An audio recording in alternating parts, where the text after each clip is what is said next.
आपका आचार्य academy channel में स्वागत करता हूँ। तो आज का हमारा टॉपिक है सर्कल। तो आज हम सर्कल का फर्स्ट प्रैक्टिस सेट करेंगे, प्रैक्टिस सेट 3.1।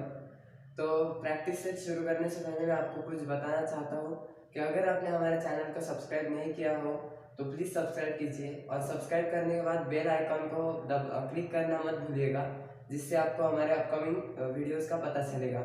और हमारे वीडियोस को लाइक करते रहना, और आपको जो भी डाउट है वो कमेंट बॉक्स में प्लीज़ लिख देना, जिससे हम आपके डाउट पे वीडियो बनाएंगे और अपलोड करेंगे। आपके लाइक्स की वजह से हमें एक उत्साह मिलता है, एक एनर्जी मिलती है कि हम आपके लिए और वीडियो बनाएं। तो प्लीज़ लाइक करना मत भूलिएगा। तो चलिए अब हम हमारे टॉपिक पे आते हैं। आज का प्रैक्टिस सेट शुरू करने से पहले मैं आपके कुछ कंसेप्ट क्लियर कर देना चाहता हूँ। तो मैं आपके पहले कंसेप्ट क्लियर कर देता हूँ और फिर बाद में प्रैक्टिस सेट शुरू करता हूँ। तो पहले ये समझ लीजिए टैंजेंट और सिकंड में फ़र्क क्या है। तो यहाँ पे देखिए, लाइन एम ये टैंजेंट है और लाइन एन ये सिकंड है। टैंजेंट मतलब जो सर्कल को एक ही पॉइंट में इंटरसेक्ट करती है। यहाँ पे देखिए, लाइन एम ने सर्कल को पी पॉइंट में इंटरसेक्ट किया है, मतलब वो टैंजेंट है। Line M is the tangent और लाइन एन ए सिकेंट है।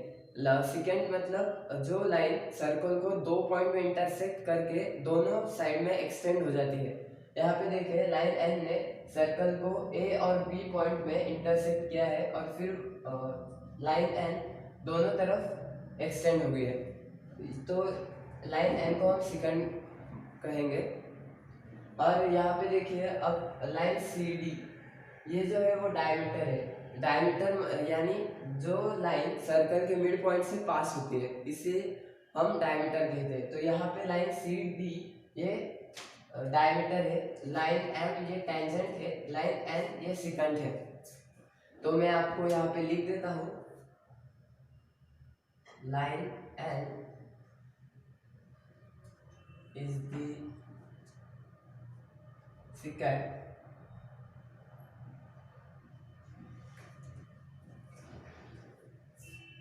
line M is the tangent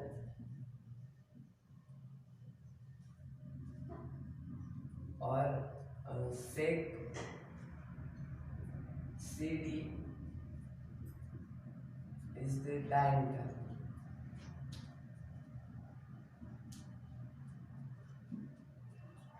तो चलिए, अब ये फर्स्ट कंसेप्ट तो क्लियर हो गई। अब हम आगे चलते हैं। अब सेकंड कंसेप्ट, आपको टेक्स्ट बुक में टेंजेंट थ्योरम दिया है, तो मैं आपको टेंजेंट थ्योरम ब्रीफ में एक्सप्लेन करूंगा। तो यहाँ पे देखिए, टेंजेंट थ्योरम क्या कहता है कि एक लाइन जो सर्कल को एक पॉइंट में इंटरसेक्ट करती है, वो एक टेंजेंट एक सर्कल को एक पॉइंट में इंटरसेक्ट करती है, वो रेडियस को परपेंडिकुलर होती है। मतलब यहाँ पे लाइन एल ने सर्कल को पॉइंट ए में इंटरसेक्ट किया है और लाइन एल ये रेडियस ओ ए को परपेंडिकुलर है। मतलब यहाँ पे एंगल ए जो है वो 90 डिग्री है, परपेंडिकुलर लाइन एल ए ओ को परपेंडिकुलर है, इसीलिए यहाँ पे एंगल 90 डिग्री है। तो यही टेंजेंट थ्योरम आपको बताता है कि टेंजेंट, अगर हमने सर्कल को एक ही पॉइंट में टेंजेंट निकाली तो रेडियस को वो परपेंडिकुलर होती है। तो यहाँ पे हम ऐसा लिख सकते हैं, line L is perpendicular to radius O A. ये लाइन एल परपेंडिकुलर है, इसलिए एंगल ए जो है वो 90 डिग्री है। तो यहाँ पे अब हमारी दूसरी कंसेप्ट भी क्लियर हो गई। तो अब हम चलते हैं तीसरे कंसेप्ट के बाद। तो तीसरी कंसेप्ट भी थ्योरम ही है। तो थ्योरम का नाम है टेंजेंट सेगमेंट थ्योरम। तो टेंजेंट सेगमेंट थ्योरम आपको ये बताता है कि अगर सर्कल के एक्सटीरियर पॉइंट में से अगर दो टेंजेंट हमने सर्कल को निकाली, मतलब यहाँ पे डी ये सर्कल का एक्सटीरियर पॉइंट है और डी पॉइंट से हमने सर्कल को डी पी और डी क्यू ये दो टेंजेंट्स निकाली है, तो ये दो टेंजेंट्स कॉन्ग्रुएंट होती है। मतलब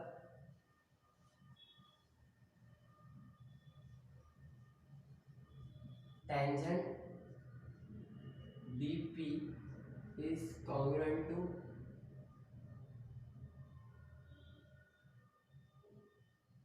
tangent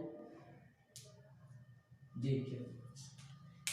ये इक्वेशन हमें टेंजेंट सेगमेंट थ्योरम से मिलता है। तो अब ये तीनों कॉन्सेप्ट्स आपको प्रैक्टिस करने में यूजफुल हो गए। तो अब हम आगे बढ़ते हैं। तो अब हम प्रैक्टिस 3.1 शुरू करते हैं। तो पहला क्वेश्चन में आपको गिवन दिया है कुछ। तो पहले क्वेश्चन में उन्होंने आपको रेडियस AC 6 यूनिट दी है और उन्होंने बताया कि ABA सर्कल को टेंजेंट है, मतलब यहाँ पे एक के यहाँ 90 डिग्री फॉर्म होता है। तो मैंने यहाँ पे AC और ABA दो लाइंस ये दो साइड कॉन्ग्रुएंट दिखाई है। ये आपको आगे चल के मैं बताऊंगा ये क्यों कॉन्ग्रुएंट है। तो क्वेश्चन नंबर 1 में आपको फर्स्ट क्वेश्चन दिया है what is the measure of angle CAB and why, मतलब आपको CAB का मेजर पूछा है और उसका रीजन देने के लिए आपको बताया है। तो अब हम पहले फर्स्ट क्वेश्चन करेंगे। तो यहाँ पे एंगल CAB 90 डिग्री आया। अब मैं आपको बताता हूँ कैसे आया, क्योंकि यहाँ पे देखिए एंगल CAB ये 90 डिग्री है क्योंकि लाइन AB ये AC को परपेंडिकुलर है bye tangent theorem. Tangent theorem हमें यही कहता है कि सर्कल के किसी पॉइंट में हम टेंजेंट निकालें तो वो रेडियस को परपेंडिकुलर होती है।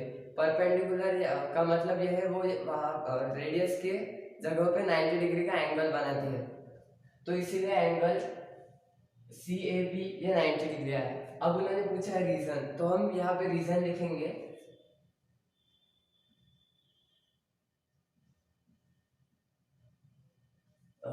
AB is the tangent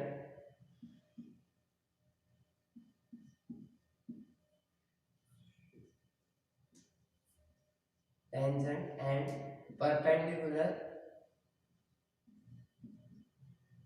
perpendicular to the radius।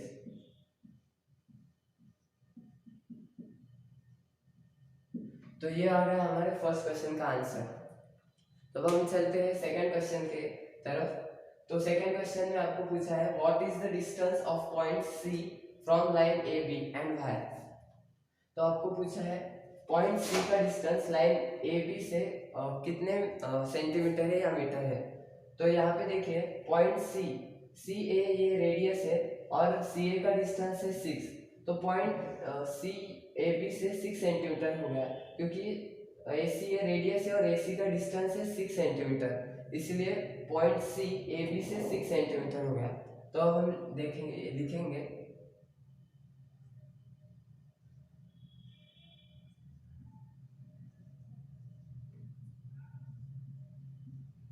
radius of circle is equals to AC is equals to 6 centimetre. तो रेडियस 6 सेंटीमीटर है तो ऑटोमेटिकली AB से C पॉइंट का डिस्टेंस भी 6 सेंटीमीटर ही होगा। तो हम लिखेंगे डिस्टेंस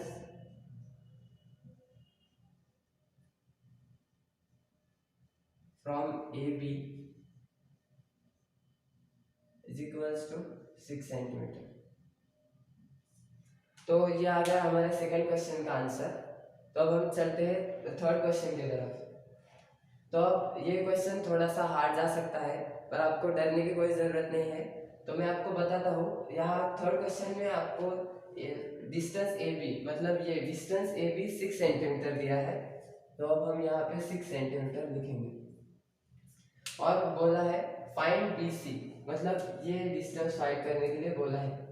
तो यहाँ देखिए मैंने आपको शुरुआत में बताया, मैंने ये AC और AB कॉन्ग्रुएंट दिखाई थी क्योंकि देखिए AC का डिस्टेंस है 6 सेंटीमीटर और AB का है 6 सेंटीमीटर। तो जब एक ट्रायंगल की दो साइड्स कॉन्ग्रुएंट होती है तो उस ट्रायंगल को हम आइसोस्केलस ट्रायंगल बोलते हैं। इसीलिए मैंने यहाँ पे AC और AB कॉन्ग्रुएंट दिखाई थी। तो इसी फॉर्मूला को यूज करके हम अब BC निकालेंगे। तो इस क्वेश्चन में हम पाइथागोरस थ्योरम अप्लाई करेंगे। तो यहाँ पे लिखेंगे in triangle CAB angle C A B is 90 degree. तो अब हम यहाँ पे पाइथागोरस थ्योरम अप्लाई करेंगे।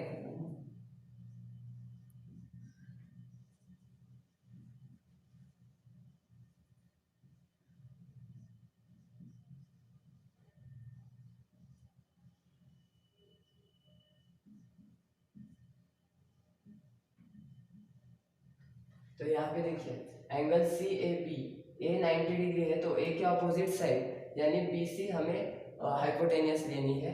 तो यहाँ पे हम बी सी स्क्वायर यानी hypotenuse is equals to A C square यानी side 1 plus A B square यानी साइड 2 हम लेंगे। तो हमें बी सी फाइंड करनी है। तो ए सी का डिस्टेंस है 6 सेंटीमीटर, तो हम यहाँ पे 6 लिखेंगे और ए बी का भी है 6 सेंटीमीटर, यहाँ पे 6 स्क्वायर। तो 36 प्लस 36 72। अब यहाँ पे 72 आ गया है, पर यहाँ पे बी सी स्क्वायर है तो अब हमें यहाँ पे दोनों साइड में स्क्वायर रूट लेना पड़ेगा।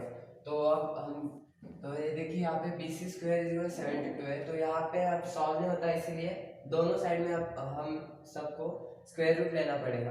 तो यहाँ पे हम B C is equals to √772 लेंगे और यहाँ पे रीजन लिखेंगे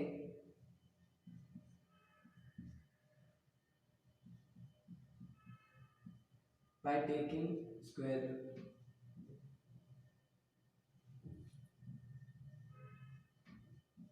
ये रीजन आपको लिखना मस्ट है, तो ये रीजन लिखने के लिए मत भूलिएगा। तो अब हम यहाँ पे √72 के फैक्टर्स निकालेंगे। तो 36 इंटू 2 ये फैक्टर्स है। तो आप यहाँ पे अगर 36 को हम रूट के बाहर निकाले तो वो 6 हो जाएगा, क्योंकि 6 का स्क्वायर रूट 36 है। तो यहाँ पे 6√2। तो अब 6√2 हमारा आंसर है। तो बी सी जो है उसका डिस्टेंस आ गया 6√2 सेंटीमीटर। तो अब हम चलते हैं क्वेश्चन नंबर 4 की तरफ। तो अब आप अपना अगला क्वेश्चन है what is the measure of angle A B C. और एंगल ए बी सी निकालने के बाद उन्होंने पूछा है रीजन, बाहर पूछा है, मतलब आपको रीजन देना है क्यों एंगल ए बी सी का मेजर वो है। तो मैं आपको पहले बता दूं ए सी और ए बी इक्वल मेजर है, तो मैं यहाँ पे A C is equals to A B ये लिख सकता हूँ। अब देखिए ए सी और ए बी दो साइड्स इक्वल है, तो ये हो गया आइसोस्केलस ट्रायंगल। तो एंगल सी और एंगल बी भी एंगल कॉन्ग्रुएंट होंगे बाय आइसोस्केलस ट्रायंगल थ्योरम, क्योंकि देखिए एंगल ए 90 डिग्री है तो सब measure of angle C plus angle B ये 90 डिग्री होगा, क्योंकि sum of the all angles of triangle 180 degree है। तो एंगल ए 90 डिग्री है तो एंगल सी और एंगल बी की सम भी 90 डिग्री होगी। और ये आइसोस्केलस ट्रायंगल है, इसलिए angle C is equals to angle B ये होगा। इसलिए मैं यहाँ पे angle C is equals to angle B ये ऐसा लिख सकता हूँ। तो अब हमें एंगल ए बी सी मतलब ये एंगल निकालना है, एंगल बी निकालना है। तो हम पहले करेंगे angle B plus angle C is equals to 90 degree. मैंने अभी आपको बताया कि एंगल सी और एंगल बी के मेजर 90 डिग्री है, क्योंकि ए 90 डिग्री है तो sum of all angles of triangle 180 होता है, इसीलिए सी और B is equals to 90 degree. तो यहाँ पे angle B plus angle B मैं लिख सकता हूँ फ्रॉम 1।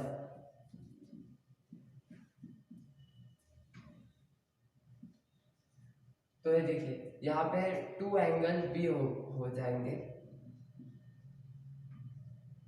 क्योंकि यहाँ पे कुछ नहीं मतलब 1 और 1, इसीलिए 2 एंगल बी और फिर angle B is equals to 90 degree by 2।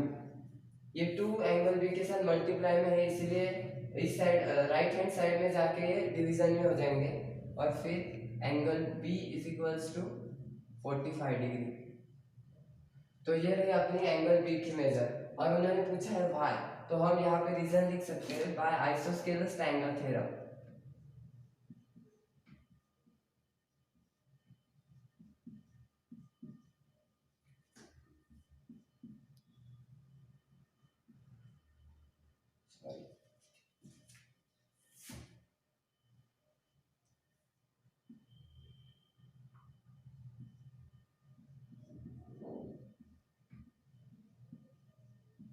तो ये आ गया हमारा फोर्थ क्वेश्चन का आंसर।